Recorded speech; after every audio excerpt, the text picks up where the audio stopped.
జనాలకు వదిలేసి చరణ్ గారు, బాబారావు గారు సార్ ఒక్క నిమిషం మీ దగ్గరికి వస్తా. చరణ్ గారు, ఇప్పుడు ఇందాక వారు అన్నట్టు అదానీ అంబానీలు ఈసారి మీ వైపు తిప్పారు స్టీరింగ్ మోడీ గారు. వీళ్ళ కాంట్రాక్టర్ ట్రక్కుల్లో పంపిస్తున్నారేమో డబ్బులు అని చెప్పి. సో ఓకే, అది నాకు తెలియదు ఎంత పంపిస్తున్నారు, ఏం పంపిస్తున్నారు. కానీ మీ అసెస్మెంట్ ఏంటి?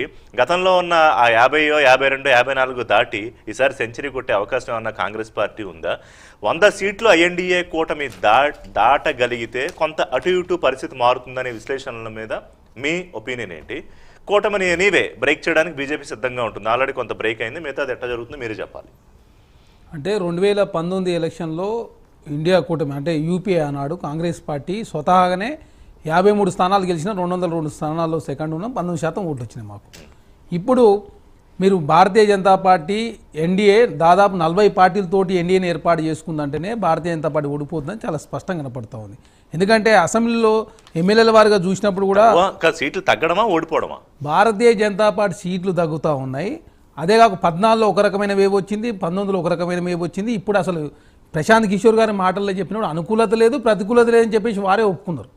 Prashanth Kishor was clearly telling 303 నిలబెట్టుకుంటారు, లేదా ఎక్కువ వస్తాయి కానీ తగ్గుతాయని నాకు అనిపించట్లేదు. వారు సీట్ల విషయంలో రిటైన్ చేసుకుంటారని చెప్పారు వారు.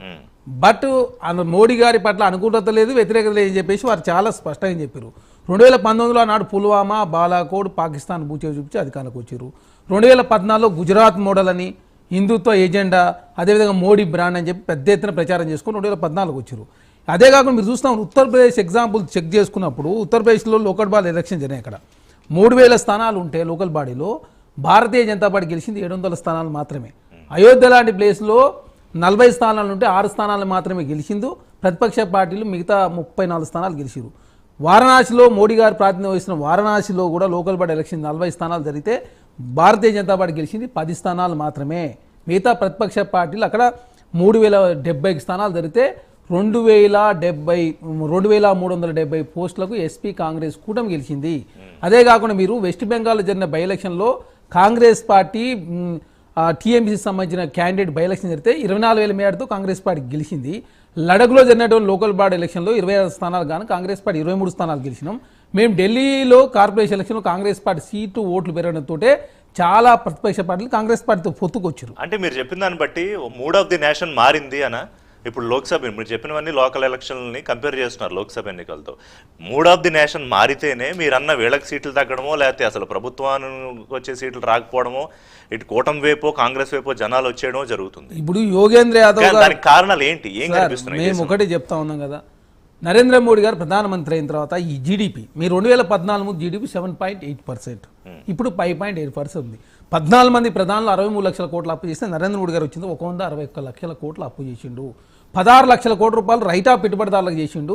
10% కార్పొరేట్ ట్యాక్స్ తక్కువ చేయడంతో 1,86,000 కోట్ల రూపాయలు పెట్టుబడిదారులకు మేలు జరిగింది తప్ప ఈ దేశంలో సాధారణ ప్రజానీకానికి ఏది మేలు. 5 దశల్లో జరిగిన యావరేజ్ గా తీసుకుంటాను నేను, అన్ని 60%, 63, 60 చూసుకుంటే ఆన్ అండ్ యావరేజ్ 62% ఓటర్స్ లో ఎంతమంది మీరు అంటూ ఉన్న జీడిపి వాళ్ళకి తెలుసు, ఎంతమంది దాని ఆధారంగా ఓట్లు వేస్తున్నారు చరణ్ గారు? సార్ ఇప్పుడు దేశంలో మీరు చూస్తూ ఉన్నారు, వీళ్ళు అనుకున్నటువంటి అన్ని 370D ఆర్టికల్ కావచ్చు, అన్ని ఇష్యూస్ క్లోజ్ చేస్తారు. అందుకే నరేంద్ర మోడీ గారు అనుకూల వేవ్ లేదు, ప్రతికూల వేవ్ లేదనేది చాలా స్పష్టంగా ప్రశాంత్ కిషోర్ లాల్ గారు మాట్లాడుతున్నారంటే వారు కొంత అనుకూలంగా నరేంద్ర మోడీ గారి సైడ్ ఉంటారు. ఎందుకంటే వారు ఎప్పుడు ఇండియా వారు ఎప్పుడు ఆ దిశగానే మాట్లాడుతుంటారు. ఇప్పుడు ఆంధ్ర రాష్ట్రంలో కూడా ఎన్డీఏ వస్తుందని చెప్తా ఉన్నారు.